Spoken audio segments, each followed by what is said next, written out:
지난주에 이어서 버리지 아니하시고 떠나지 아니하리라 하시는 이 말씀의 제목으로 두 번째 시간 말씀의 은혜를 받는 시간을 갖기를 원합니다. 여러분, 우리가 지난주에 1절은 형제 사랑하기를 배웠습니다. 그리고 두 번째는 손님을 대접하라는 말씀을 들었습니다. 오늘 우리는 3절의 말씀을 통해서 갇힌 자 그리고 학대받는 자에 대하여서 오늘 성도들이 어떻게 행동을 할 것인가 라고 하는 말씀을 듣고 배우는 시간을 갖기를 원합니다.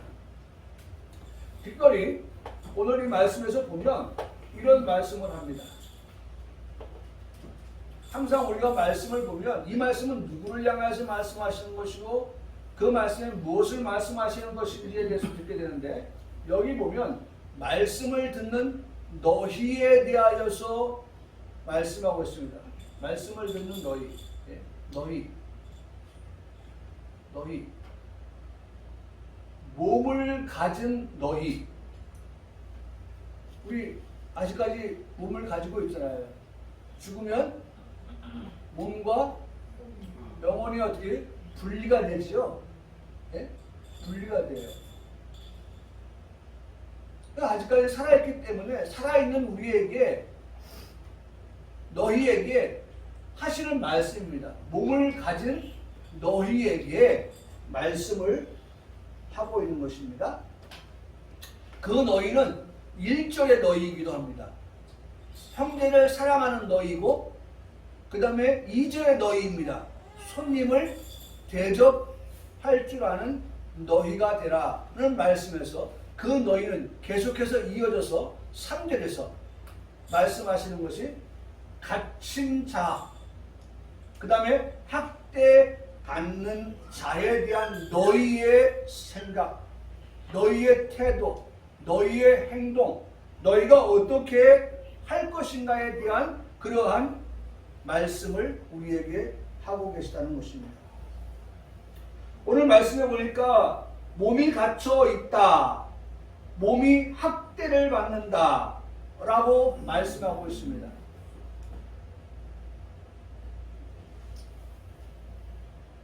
중요한 것, 지금도 우리가 사는 세상은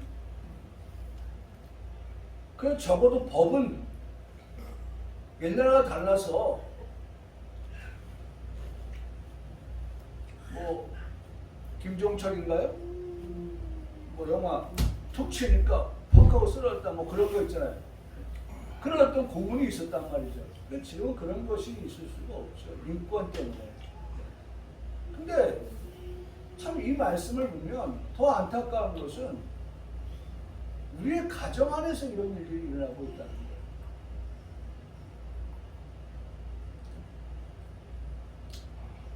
갇힌 것, 우리의 그 2살 박이 아이를 집에다 방치해 놓고 이틀을 엄마가 비워놓은 거예요. 2살짜리 아이가. 그리고 하는 말이 아이 곁에, 그러니까 이제 국가수에서 나온 것이 먹지 못해서 죽었다. 근데 거기에 대해서 변명을 하는 겁니다. 엄마가 먹을 거 옆에 놨어요. 경찰이 반론합니다. 아니 2살 배기가 뭘 어떻게 먹어요 그걸.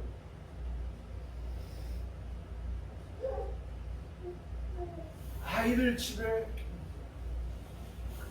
가두어 놓고, 물론 사정은 딱 하더라고요.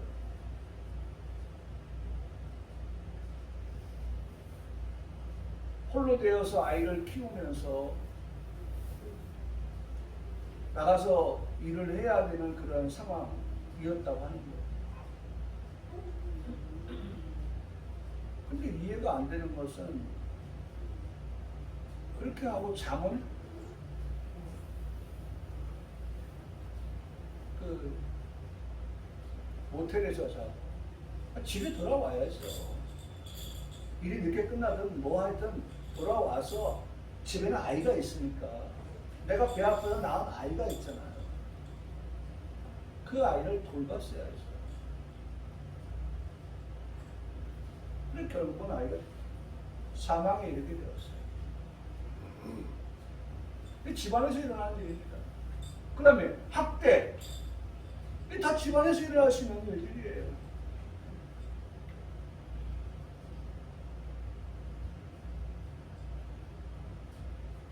심심치 않게 들려온 뉴스. 자식이 부모를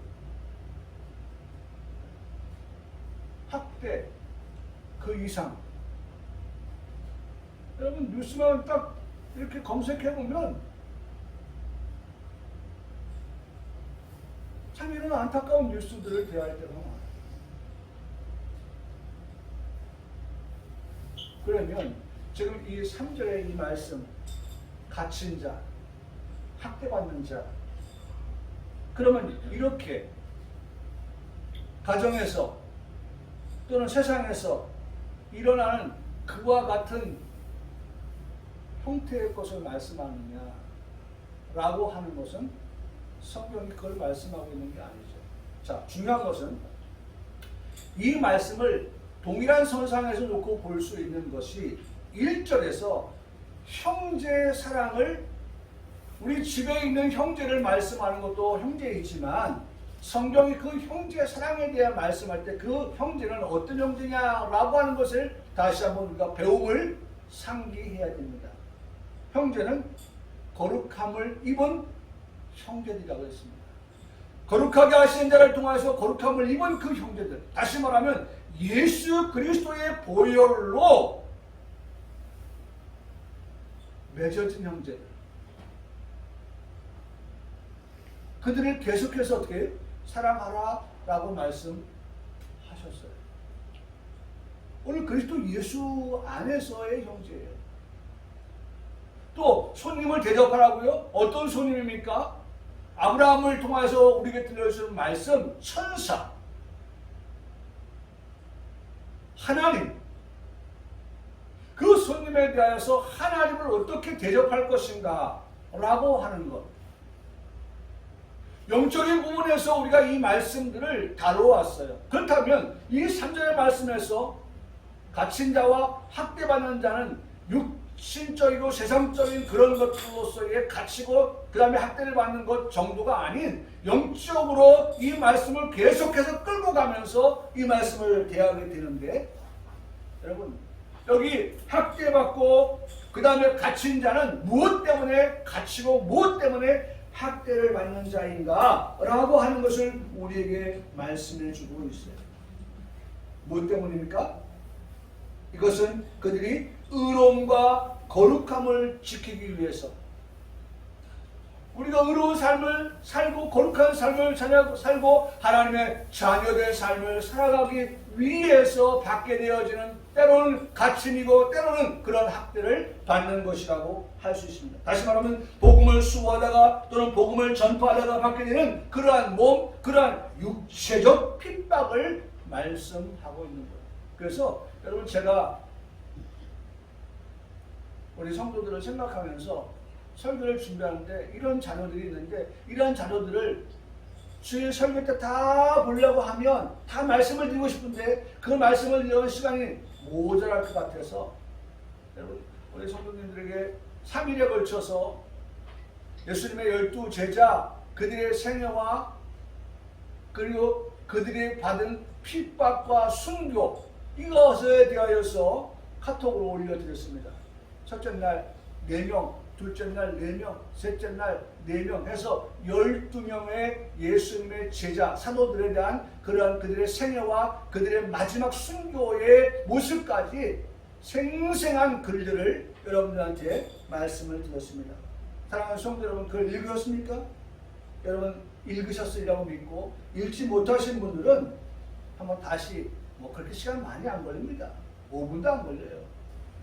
한번 읽어보세요. 야, 정말 이렇게 살다가 이렇게 순교했구나 라고 하는 것이 우리에게 얼마나 큰 감동을 주는지 모릅니다. 정말 큰 감동을 줘요. 저는 이미 들었던 말씀이지만 다시 한번 근본에 이것을 여러분들께 소개하면서 보게 되어졌는데, 베드로에 관한 그러한 내용입니다.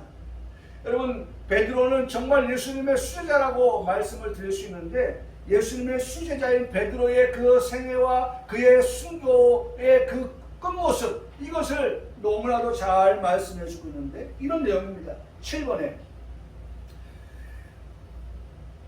베드로가 예수님의 그 부활을 직접 참 보고 예수님의 그 부활과 또 성령의 임하심을 통하여서 변화되어진 그 베드로의 그 모습은 그가 죽음을, 목숨을, 생명을 내어놓기까지 그렇게 복음의 전사가 되었다라고 하는 것을 보게 되는데, 로마 황제 네로가 이 기독교인을 박해를 합니다. 유태인들과 더불어서 박해를 하는데 큰 도시에 불을 지르게 됩니다. 그리고 그 도시가 활활 타는 것을 보고 네로가 광기 어린 그러한 즐거움을 느끼고 있습니다.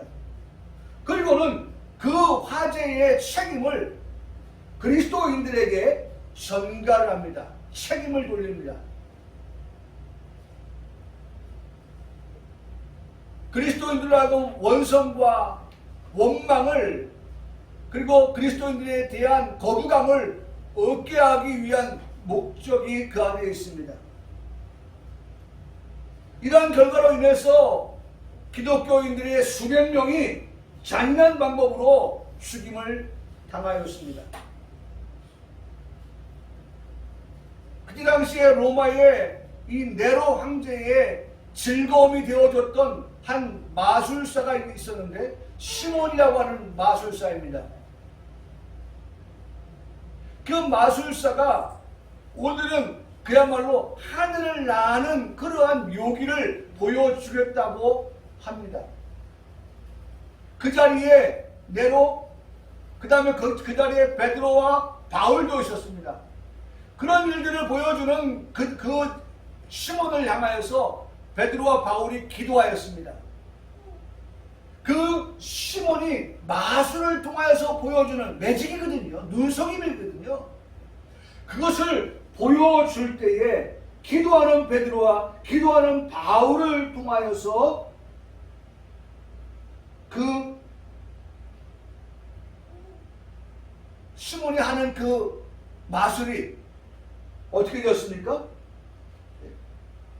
그 마술이 혼동케 되었다 그랬습니다. 혼동케 되었다. 그래서 아무런 일도 일어나지 아니한 그러한 일들이었어요. 여기 보니까 그렇게 말합니다. 마술을 혼동케 해주시며 그의 행위는 아무것도 아닌 것으로 만들어달라고 주님께 기도하자 시몬은 그 즉시로 땅에 떨어져 그 양다리가 부러졌다 라고 그렇게 기록하고 있습니다. 그러니까 자신의 기쁨이었던 이 마술사가 그 기쁨을 일을 행하지 못하고 결국 베드로의 그 기도를 통해서, 바울의 기도를 통해서 네로 황제의 마음이 아주 불쾌했어요. 그래서 베드로와 바울을 감옥에 가둬둡니다. 그것도 9개월 동안. 그 9개월은 그냥 감옥에서 허비하는 시간이 아니었어요. 베드로가 감옥에 갇혀 있었지만 그 갇혀 있는 동안에 베드로와 바울은 47명의 사람을 기독교로 개종시켰다고 합니다. 네로 황제의 가족도 그 안에 포함되어져 있었다고 합니다. 네로가 화가 났죠. 그래서 채찍질을 하고 그 다음에 베드로를 십자가에 못 박는데 거기에 보니까 이렇게 베드로의 최후를 말하고 있습니다. 채찍질을 받은 후에 머리를 거꾸로 하고 십자가에 못 박혔다라고 그렇게 기록한 것을 볼 수 있습니다. 채찍에 맞았어요. 예수님이 걸어가신 그 길, 비아돌로사 십자가의 그 길에서 예수님이 채찍에 맞으셨던 것처럼 베드로도 채찍에 맞았습니다. 예수님이 십자가에 섰습니다. 그의 제자 수제자 베드로는 십자가에 거꾸로 매달렸습니다.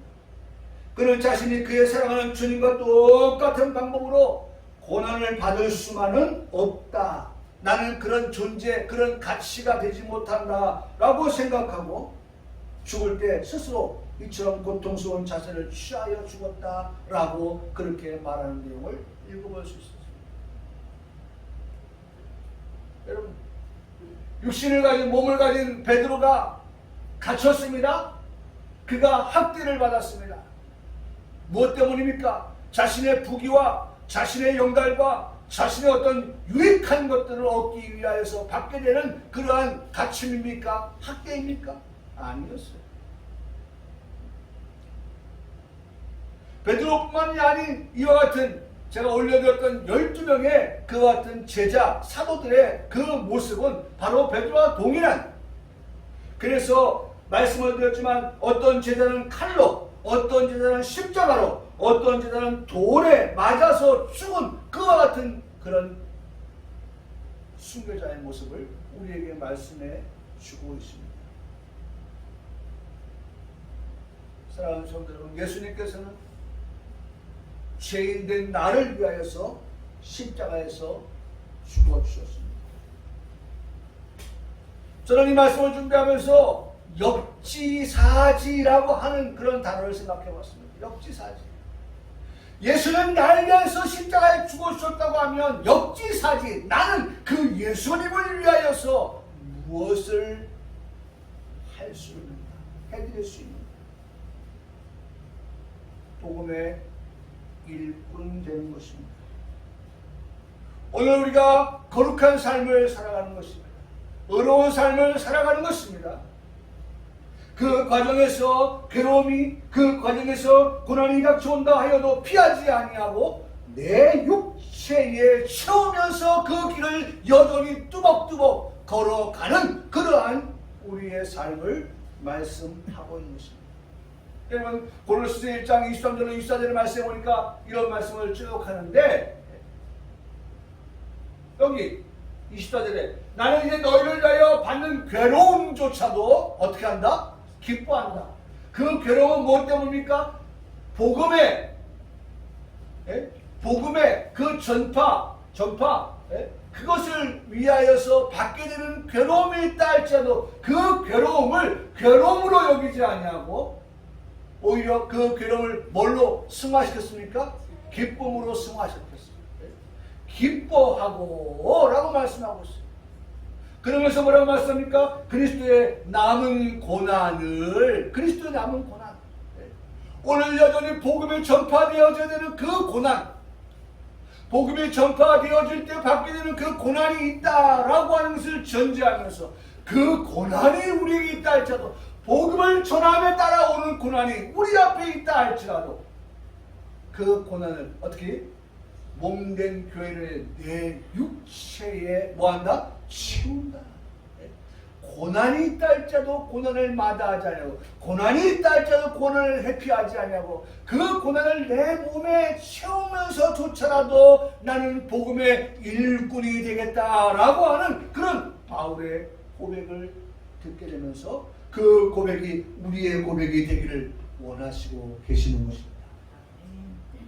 이렇게 살아가는 삶이 3절에서 말씀하고 있는 복음을 위해 갇힌 자, 복음과 함께 갇히는 그러한 삶이라고 하는 것을 말씀해 주고 있는 것입니다. 학대받는 자라고 하는 말씀을 우리에게 들려주고 계시는 것입니다. 성경은요, 이것에 대해서 우리가 말씀합니다. 생각하고 생각하라. 우리가 그와 같은 것들을 갇힌 자 생각하라, 그 다음에 뭐예요? 학대받는 자 생각하라. 그런 일이 있다 할지라도 오늘 우리는 믿음을 버리지 말고 끝까지 너희를 위해 받은 괴로움을 기뻐하고 그리스도의 남은 고난을 그의 몸된 교리의 내 육체에 채우는 그와 같은 일을 하라고 우리에게 말씀합니다. 여러분, 복음 때문에 갇히고 복음 때문에 학대를 받는, 그러니까 소망을 하나님 나라에 두고 살아가는 우리들이기 때문에 그런 일에 있어서의 그 고난이라고 하는 것은 결코 외면하지 않아요. 오히려 그 고난을, 괴로움을 기뻐한다고 하는 말씀을 듣고 있어요. 이런 걸 보면은 우리가 참 분발하여야 한다는 생각을 해보게 됩니다. 제가 어제도 단방동에 갔다가 오는데 그 은행이 토요일날은 문을 닫고 있으니까 은행 문 앞에 한 50대 60대 되는 남자 두 분이 하나 가판대를 놔두고 양쪽에 서서 있어요.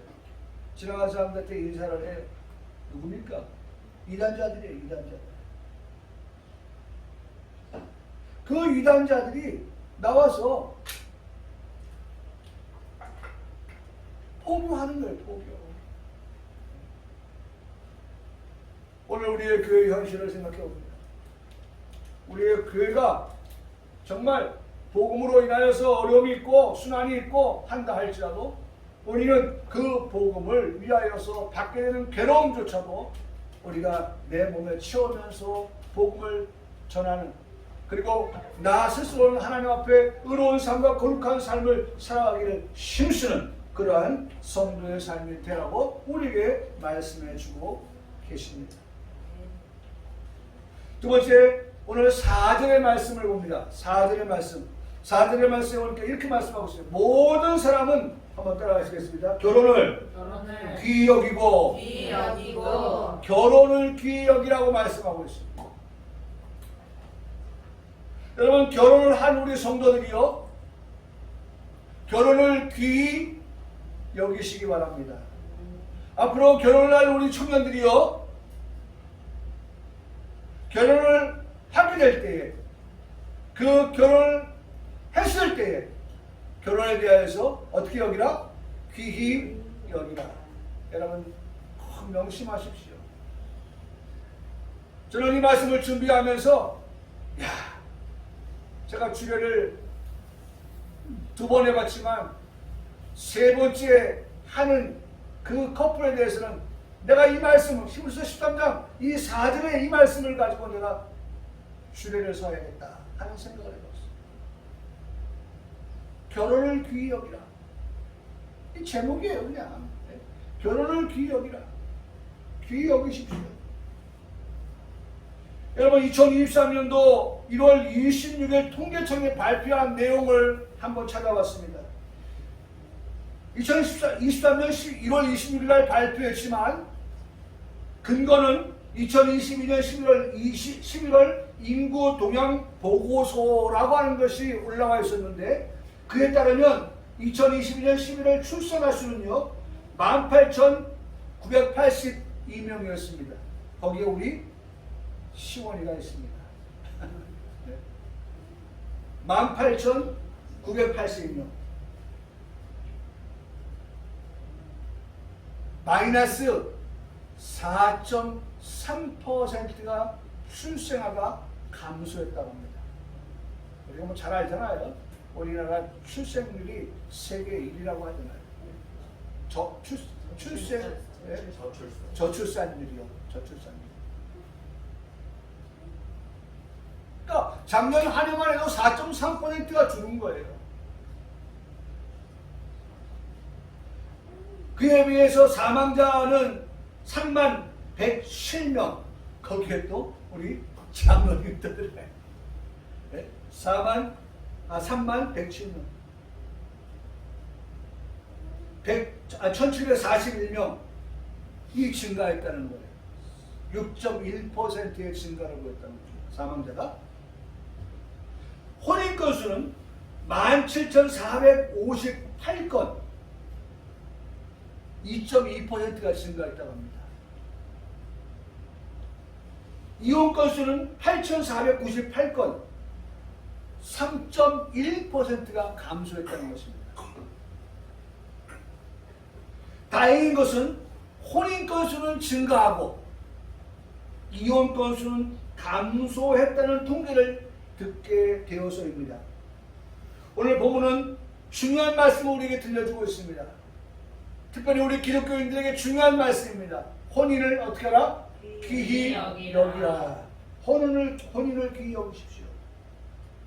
예비된 남녀가 기도하던 중에 만나서 결혼을 하게 될 텐데 서로가 호감이 가서 결혼에 도달하게 되는 것 아니겠습니까? 만나서 사랑하는 감정이 생겼기 때문에 결혼에 도달하게 되는 것이 아니겠습니까?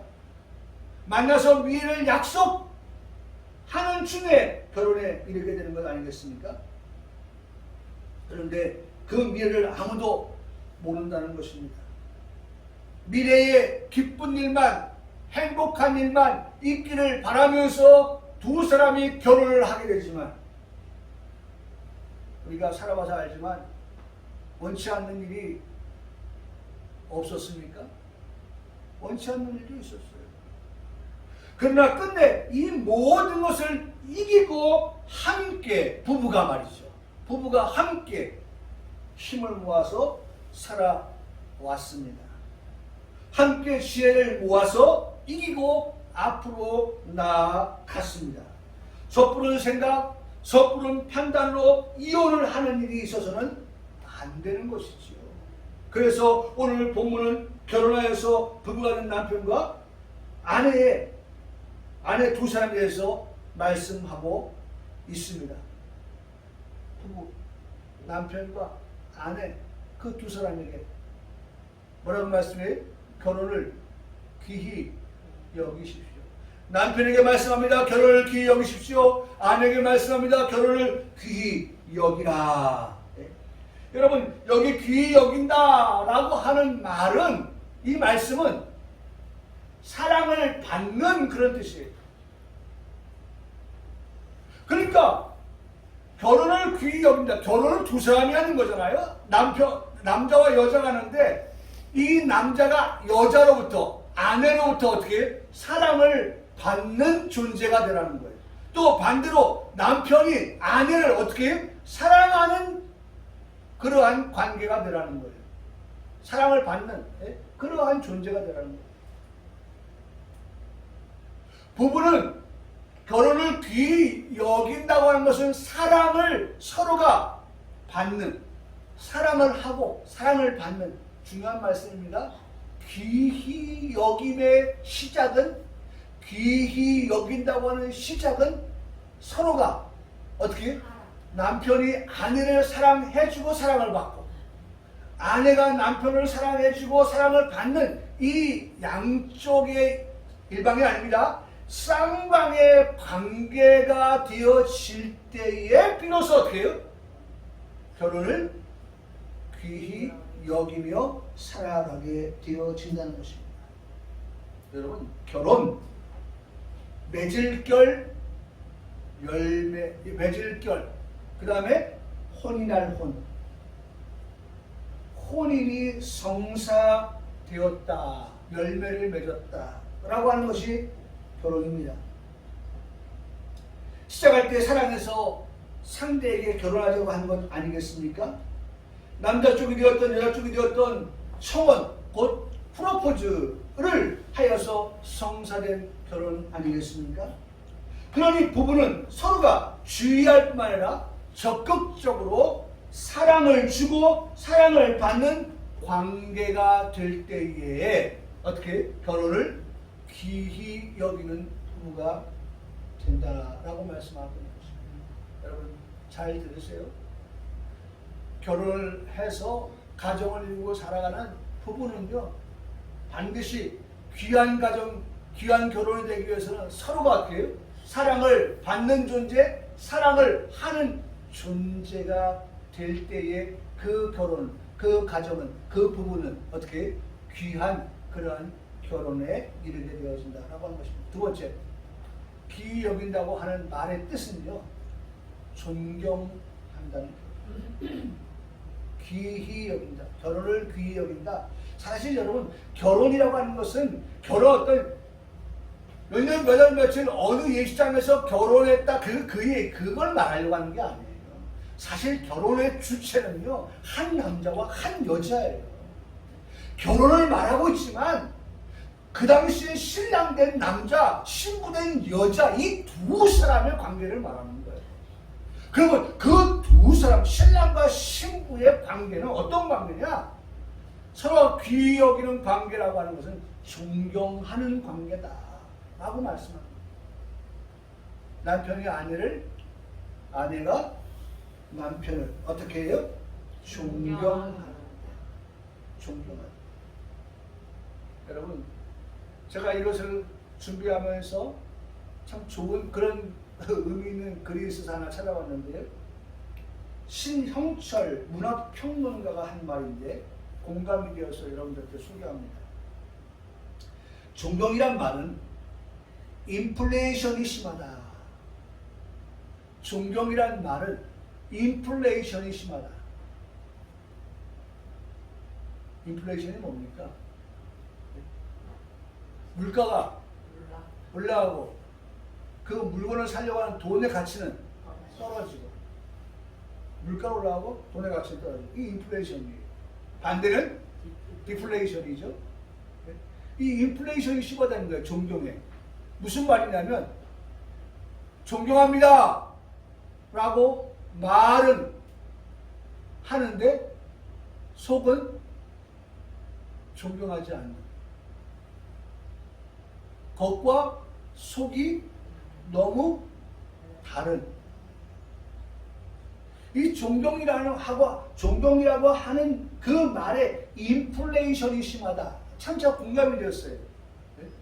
존경한다고 하니까 정말 존경하는 줄 알아 보지? 이거 어떤 정치인이 한 말이거든요.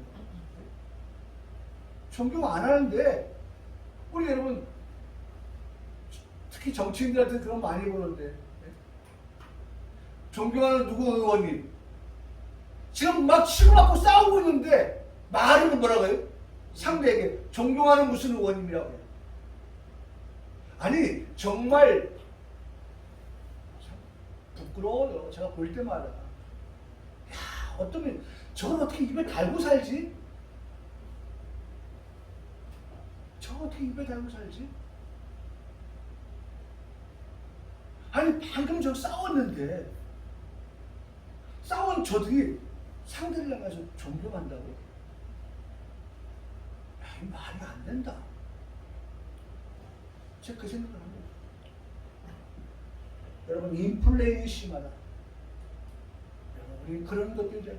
부부가 서로 그런 관계가 되어서 하는데 정말 진심으로 결혼을 귀히 여기는 우리라고 하면 정말 남편이 아내를 존중하고 존경하고 아내가 남편을 존중하고 존경하는 그 관계가 될 때에 결혼을 정말 귀히 여기는 부부라고 그렇게 말씀드릴 수 있어요.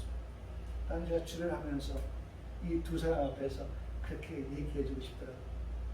정말 당신이 이 결혼에서 옆에 있는 사람에게 정말 귀히 여기는 그런 마음 가지려고 한다고 하면 이제는 존중의 삶을 살아가십시오 라고 말해주고 싶어요. 이걸 설교를 준비하는데요. 제 설교가 길잖아요. 이건 짧게 할 수 있을 것 같아요. 5분이면 다 할 수 있을 것 같아요. 너무나도 중요한 말씀. 여러분 정말 우리가 서로가 존경하고 존중하는 그러한 부부, 그런 부부가 귀히 여길 줄 아는 부부다 라고 말합니다. 세 번째, 마지막에 네? 뭐라고 말합니까? 귀히 여긴다고 하는 것은 뭐예요? 값비싼 거예요. 값비싼 거예요. 결혼을 귀히 여긴다고 하는 것은 결혼은 몇 월 며칠 어디 예식장 그게 아니라고 했죠? 두 사람 부부를 말하는데 그 부부에 대한 서로의 마음이 이분은 정말 세상의 그 어떤 것보다도 어때요? 값비싼 분이야. 값비싸게 여기죠. 서로를 비싸게 여기는 거예요. 저는 이 설교를 준비하면서 책상에 앉아서 제 주변을 둘러봤어요. 우리 집에 값비싼 게 뭐가 있지? 그리고 있다고 하면 그 값비싼 걸 어디다가 두고 있지? 이 두 가지의 질문에 아무것도 없는 거예요. 우리 집에는. 그냥 문 열어놓고 대문 열어놓고 자도 가져갈 것이 없는 우리 집이구나. 그럼에도 불구하고 문을 꼭꼭 쳐닫고 자는 것은 아이 들어오는 분이 말이죠. 위해를 가하니까 못 들어오게 막는 것뿐이지 뭘 가져가러 들어오는 사람이라고 하면 들어와서 오히려 어떻게 해요? 뭘 두고 가야 될 준비야. 두고 가야 돼. 제가 의지에 앉아가지고 둘러봤어요. 보니까 값비싼 게 없어.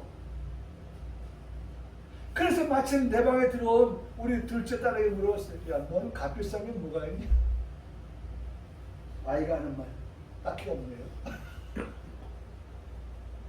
네, 딱히 없네요.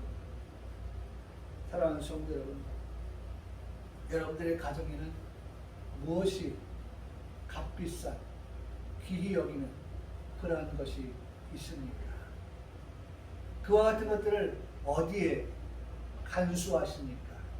어디에 보관합니까? 저는 이 값비싸다라고 하는 것, 값비싸다라고 하는 것, 자신의 목숨보다 귀하게 값비싸게 여길 것이 있겠는가? 자신의 목숨보다. 정말 우리 남편은 내 목숨보다 귀해. 내 아내는 내 목숨보다 귀해. 여러분, 그렇게 마음 두고 있다고 하면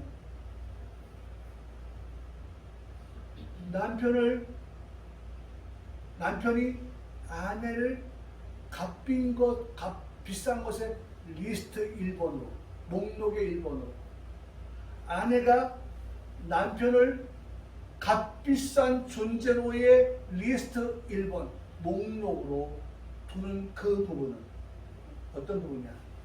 결혼을 귀히 여기는 부분이다 라고 하는 사실입니다. 그런데 오늘 이 말씀이 이러한 육체적인 결혼을 하는 이 부부에게 대하여서 말씀하시는 것일까? 그건 아니라는 것이죠. 그건 아니라는 거예요. 여러분 찬송가 175장에 보면 신랑 되신 예수께서라고 그렇게 우리 찬송합니다. 예수를 누구라고 해? 신랑이라고 말하고 있어요. 요한계시록 19장 7절에 8절에 말씀해 보면 신랑은 어린 양이라고 기록하고 있어서 그 어린 양은 예수 그리스도다라고 말씀하는 것을 보게 됩니다. 여기 보세요. 베드로전서 1장 29절도 오직 흠없고 점없는 어린 양이라고 말씀했는데 그 어린 양은 누구냐? 곧 그리스도시다. 그 그리스도의 보배로운 피, 그 어린 양 예수 그리스도를 우리에게 말씀해주고 계시다는 것입니다. 그의 아내가 준비되었다. 아내가 준비되었다. 신부를 말씀하고 있어요. 그 신부는 이렇게 말씀하고 있습니다. 빛나고 깨끗한 승합 옷을 입도록 허락되어진 신부다라고 말씀하고 있어요. 여러분 적어도 신부는요, 준비된 신부는요 어떤 신부냐? 빛나고 깨끗한 세마포 옷을, 정말 신부는 깨끗한, 그래서 신부가 입는 옷이 하얀 드레스 아니겠습니까? 여러분 제가 한번 찾아봤는데요, 그 흰색의 웨딩 드레스 과연 얼마일까 라고 찾아봤더니만 이런 제목을 찾아봤어요.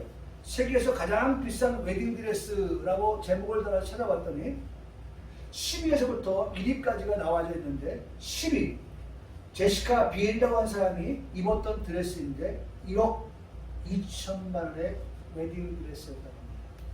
1억 2천만 원의 웨딩드레스. 놀라지 마세요. 여기서 놀라면 1위 가면 우리 숨 멈춥니다. 네?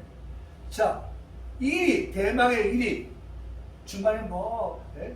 여러 그 사람들의 이름이 있더라고요. 근데 다 알 수 없고 1위 오스트리아의 유명 크리스탈 제조업체인 스와로브스키의 상속녀이자 유명 가수이기도 한 빅토리아 스와로브스키가 입은 웨딩드레스가 1위가 되었는데 그가 입은 웨딩드레스의 가격만 11억 8천만 원이나 된다. 11억 8천만 원.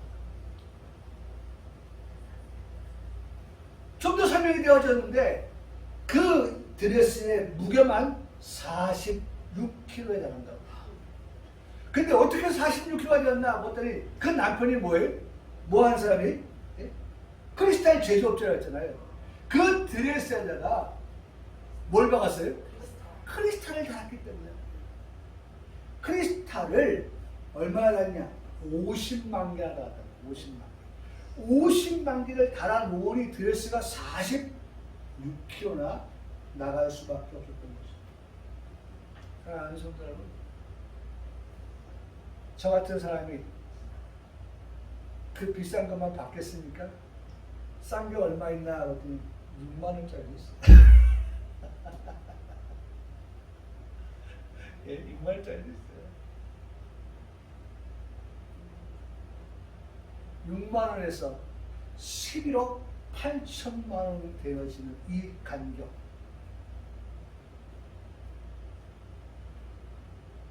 여러분, 결혼하는 신부가 아름다운 것은요, 그가 입은 값비싼 옷값에 있지 않습니다. 중요한 것은 성결한 신부라고 하는 되게 아름다움이 있는 거예요. 성결한 신부.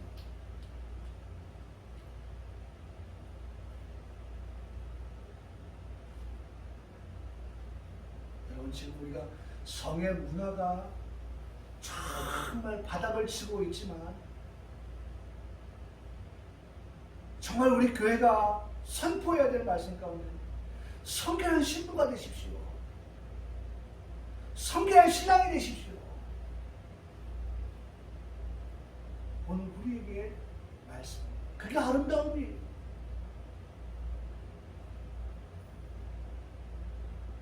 오늘 우리에게 이렇게 말씀했잖아요. 계속 듣는 말씀 아닙니까?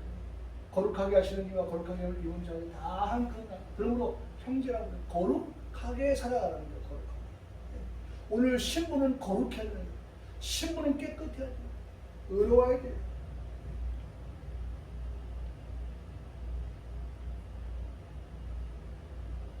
말씀을 이제 맺습니다.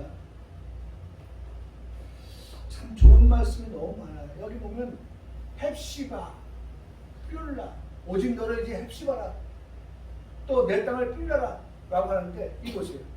헵시바의 뜻은 나의 기쁨이 그에게 있다. 헵시바의 뜻이에요. 뷸라는 뭡니까? 결혼한 여자. 이 두 개의 말을 합치면 나의 기쁨이 결혼한 여자 너에게 있다. 또 반대로 하면 나의 기쁨이 결혼한 남편 너에게 있어요. 당신에게 있어요. 라고 서로에게 뭐가 되는 거예요?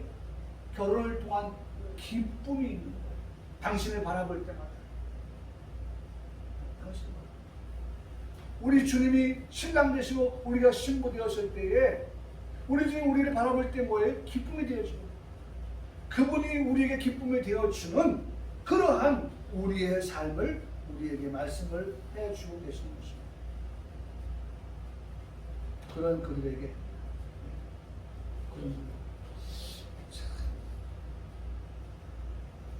말씀이 너무 정도만 다 말씀을 이거 한번 꼭 합시다. 고린도후서 11장에 내가 하나님의 너희를 위하여 열심을 내가 너희를 정결한 처녀로 한 남편인 그리스도께 드리려고 중매한다. 남편은 예수 그리스도고 오늘 우리는 신부인데 정결한 천으로 신부로 그렇게 중매한다 라고 말씀합니다.